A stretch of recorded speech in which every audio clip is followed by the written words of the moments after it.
Strong winner, weak loser.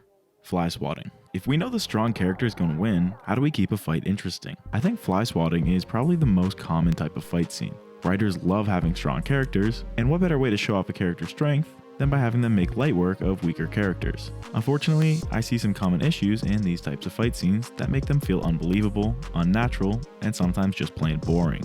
Today I'll analyze good fly swatting fights so we can hopefully learn how to do them right. I'm going to include spoiler levels out of 10 for each fight, so you don't have to worry about getting spoiled. Like I just said, writers will show off a character's strength by making stark contrasts to other characters. This is pretty much power scaling. In my first video, I mentioned that power scaling is stupid, but I think I left some explanation on the table. There's nothing inherently wrong with scaling characters' hypothetical power levels against each other. In fact, it didn't get past me that the fight spectrum that I made up literally does just that. My gripe with power scaling is when it's treated as an absolute answer to a matchup. In reality, no matchup is absolute. This should hold true with all fight scenes. No matchup should be determined before it starts, even if the chances are just 1 in a million. With that being said, when a character has only a 1 in a million chance to lose, it can quickly become a predictable snooze fest. That's why I have special requirements for each type of fight. So for everyone who watched my first video, we know that my requirement for a fly swatting fight is characterization. What does that even mean, characterization? Well, my definition is honestly pretty loose. We obviously know that the strong character is going to win, but we don't want the fight to seem pointless. It just means that for the fight to have a place in the story, we need to learn something new about the strong character that we didn't know before. That's what I'm calling characterization. This can range from something as simple as a new move, all the way to something complex like a character's tragic backstory. As long as it's something fresh to the audience, it usually is enough to get my stamp of approval. Why do I require this? As the name suggests, these fights are like swatting flies. If a fly enters a strong character's path, they need to swat it. Okay, cool. But what if another fly comes along, and then another, and another? Sometimes there are a lot of dang flies. That's just how some stories will pan out. What's make or break is how the story handles the swatting. After about 4 swats or so, I start to get bored. That's why I want to see something fresh, some characterization. If we've seen them swat 1 fly at a time, start getting 2 or 3 in one blow. If we've seen them handle 10 flies at a time, then I want to see an even stronger move. How many flies can you swat at once? How quickly can we exterminate the infestation? That gives us insight into their strength. Better yet, give me insight into their psyche. How does their strength impact their personality? How does it feel to swat flies over and over? What kind of monster is capable of this? For any given fly swatting scene, ask what makes this fight worth showing. If it's not bringing anything new to the story, maybe it's not worth the screen time.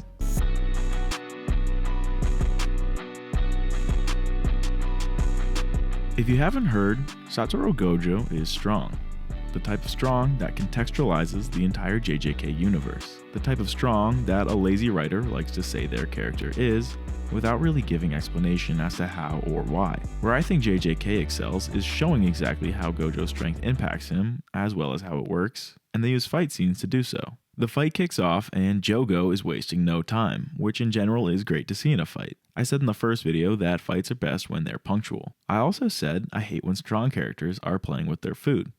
Yet, Gojo seems to be doing just that. Throughout the fight, he's taunting Jogo, holding his hand, taking his sweet time, playing with his food. But I think it works perfectly in this case because it characterizes Gojo. His carefree, joking personality is a big reason fans love him, but it also makes sense for his character to be that way. A big theme in JJK is the loneliness that comes with strength, and I think a way Gojo combats this feeling of isolation is by being a fun, humorous guy, even during battle. Beyond Gojo's personality, I also said this fight helps the audience understand his powers. Here he explicitly breaks down his technique to Jogo. There's a bit of a debate regarding showing versus telling exposition, and I definitely agree that in general, showing information makes for a better viewing experience. However, there is merit to having characters actually explain things.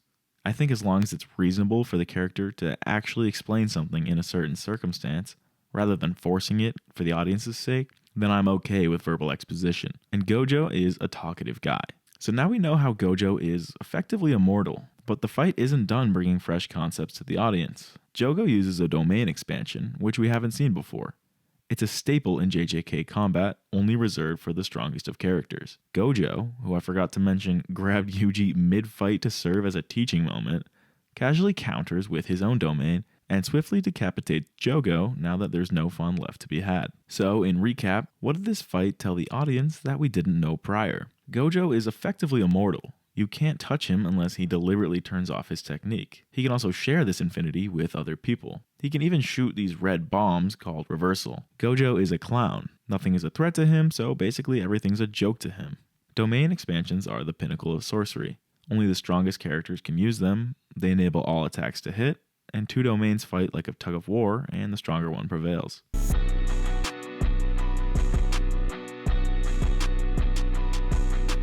In my first video, I really wanted to include Kung Fu Panda, but I was unsure what scene worked best. I've since realized it is without a doubt the bridge scene, Tai Lung vs the Furious 5. Before the fight fully kicks off, we get a bit of characterization through an exchange of dialogue. Tigress is stanced up and ready to fight, but Tai Lung is casually inquiring about the Dragon Warrior. He knows that these five are not a threat to him, and he's egotistically acting like it.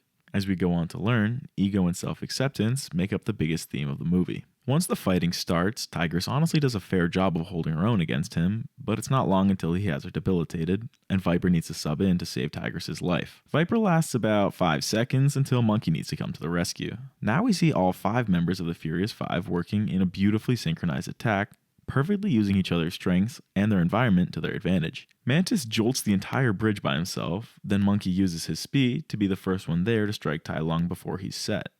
He then assists Viper, who uses her agility to strike Tai Lung again, and then Crane uses his flight to wrap him up with the bridge and assist Tigress with the final blow.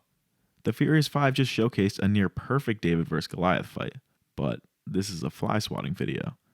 And unfortunately for the Furious 5, they are the flies. Tai Lung uses his momentum to launch to the land behind them, and is finally on an even fighting ground. After one last egotistical jab of dialogue, he reveals the ace up his sleeve. His nerve attack makes swift work of the Furious 5, and reminds the audience just how strong he is. So, in recap, this fight lets the audience know that Tai Lung is an egomaniac, and has a seemingly uncounterable ability that puts him as arguably the strongest character in the show.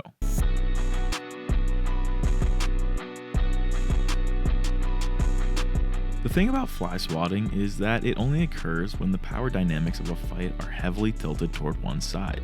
In stories with a lot of magic and fantasy, fly swatting is pretty common because strong characters are pretty common. In Game of Thrones, by far the most common category of fights is actually the toss-up. The writers favor the realistic approach, which often makes for pretty close fights between a few knights, settled with superior strategy. I plan on revisiting Game of Thrones a lot in future videos. However, Game of Thrones is still a fantasy show, and there are massively powerful characters. That power takes the form of dragons. When I covered Gojo, I mentioned that he was so powerful that he recontextualized the JJK universe. This is the level of power that dragons have in Game of Thrones. Daenerys having possession of dragons was like the most significant plot point in the earlier seasons. They were so powerful that their very existence set the story in motion. Bit by bit, we watch the dragons grow up. We see them as juveniles hunt goats, burn children, and we're kind of realizing their dark potential. But what about in battle? Are they really that powerful? After waiting for 6 seasons, we finally get to see just how strong they are. Daenerys and her 3 dragons make light work of the fleets at Slaver's Bay. This is a level of power we haven't seen in Game of Thrones yet. It brings something new to the table, further characterizing the dragons and Daenerys by contextualizing their strength. This is real fly swatting. Now I want to raise the question of how to use fly swatting to continue to characterize someone once we already know their strength. Flash forward a season and we have another fight with dragons. This time it's Daenerys versus the Lannister army, the Battle of the Gold Road. We know a dragon can wipe out an entire army because we've seen it happen before. So what's new this time? Well, for starters, they escalate the scale of their destruction, which makes for an awesome spectacle. However, beyond the strength of the dragons, we also see some characterization of Dany. Despite Tyrion advising her not to go through with this, she brings the dragons to battle and ends up paying the cost, as one of her dragons is shot down. I think this battle is one of the moments in the show we can point to as a time she starts to slip into madness. Finally, in the last time we see her and her dragon, Daenerys decimates King's Landing, laying waste to everyone in her path, soldier or civilian. This once again scales the dragon's capacity for destruction, as well as Daenerys' madness, and makes for a great example of how to progressively use fly swatting as a way to display character, even if the characterization was really dumb. Screw you, Season 8.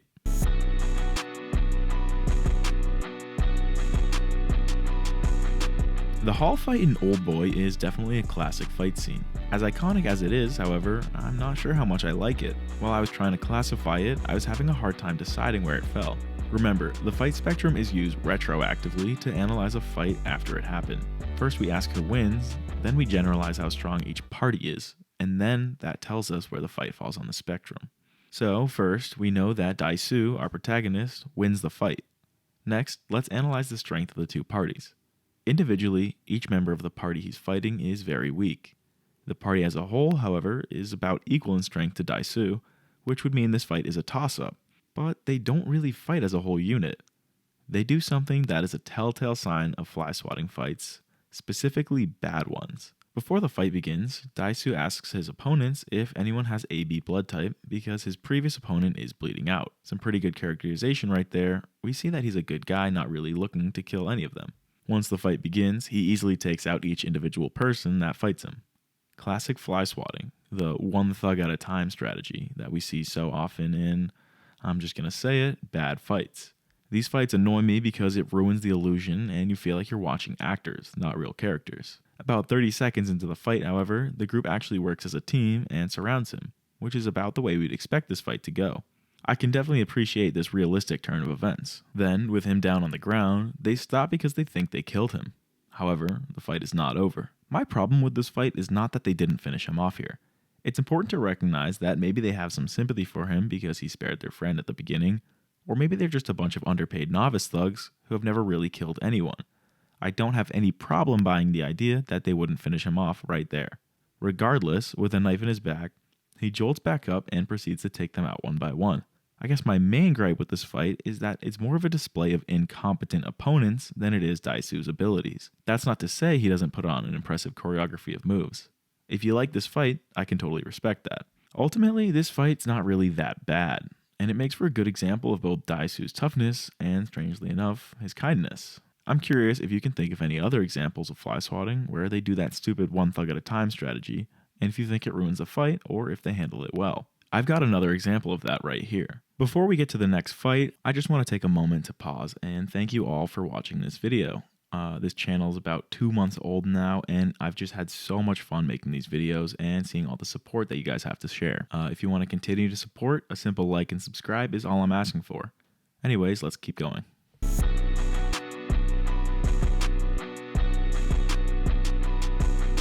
Let's head to the planet Titan for one of Marvel's better fight scenes. Thanos vs the Avengers and Guardians of the Galaxy. I pick on Marvel a lot on this channel, and I'm gonna do that some more here, but I'll also acknowledge what this fight does right. I feel like this fight plays out in a very similar fashion to the fight from Oldboy. Firstly, it could appear like a toss-up when you look at the two parties holistically. Then, for whatever stupid reason, the Avengers basically start the fight with that one at a time strategy. This is because the writers are lazy, and they want to pan the fight out and give each hero their own special moment. And I think it makes for bad fly swatting. Once the Avengers finally start working together and implementing some strategy, the fight starts working out in their favor. What makes Thanos so strong is that gauntlet, so what they should have done right off the bat is try to remove it from him. It's actually super satisfying to watch them all work together to remove it, using each other's strengths to their advantage. Then, of course, Star-Lord ruins it. I think we all know that was just stupid, and I'm not going to waste my breath complaining about it. At least it characterizes Quill, I guess. Anyway, once Thanos is back awake, the real fly swatting takes place. He handles all 6 of them swiftly, using his gauntlet to his advantage. So here's a real problem I have with this fight. Check out this random purple wave he uses. Why on earth did he not use this power from the get-go? This is another problem with a lot of bad fly swatting fights. I hate when characters wait to use their best abilities. It's just not realistic. Doesn't he want to win?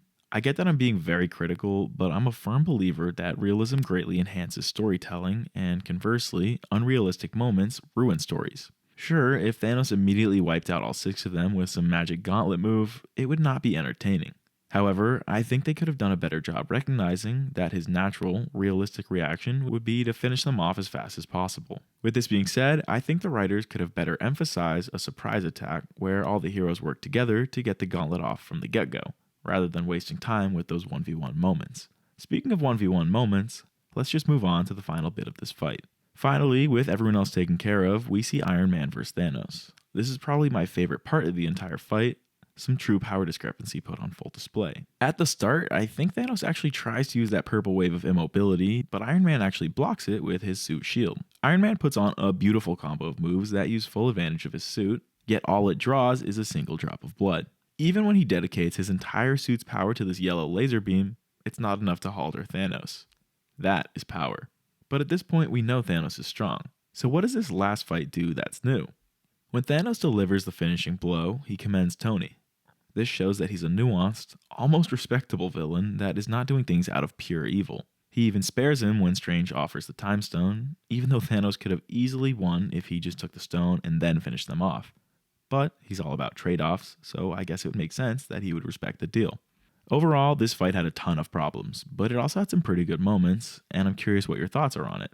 At the end of the day, it's not really Marvel's priority to be realistic, but I can't help but imagine how good the franchise would be if the writers simply challenged themselves more.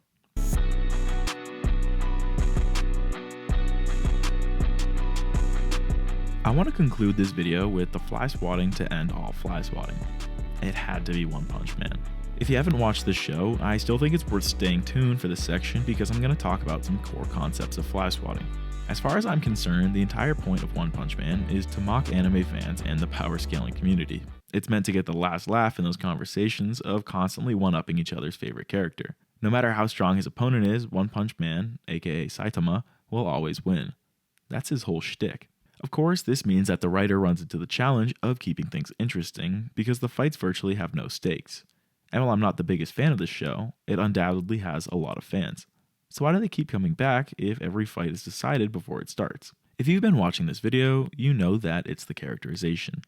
Saitama is a funny character. One Punch Man is a funny show. It's a satire. Let's break down his fight with Boros, a villain that could probably annihilate all of Earth if it weren't for One Punch Man.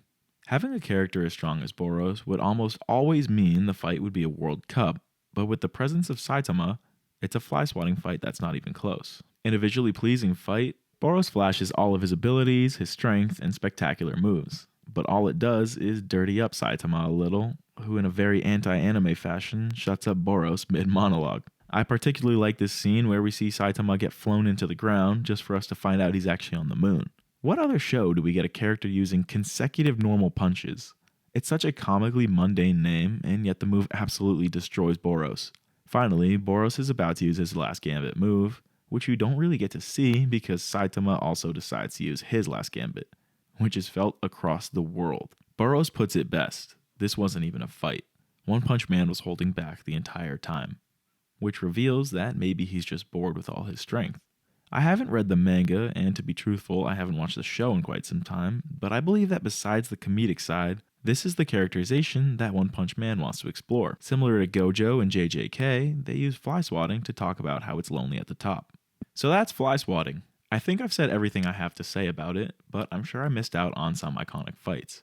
My next video will be about David vs. Goliath fights, so if you have any favorites that fit, please drop them in the comments. And as always, if you enjoyed this video, I'd appreciate if you'd like and subscribe. See you guys next time.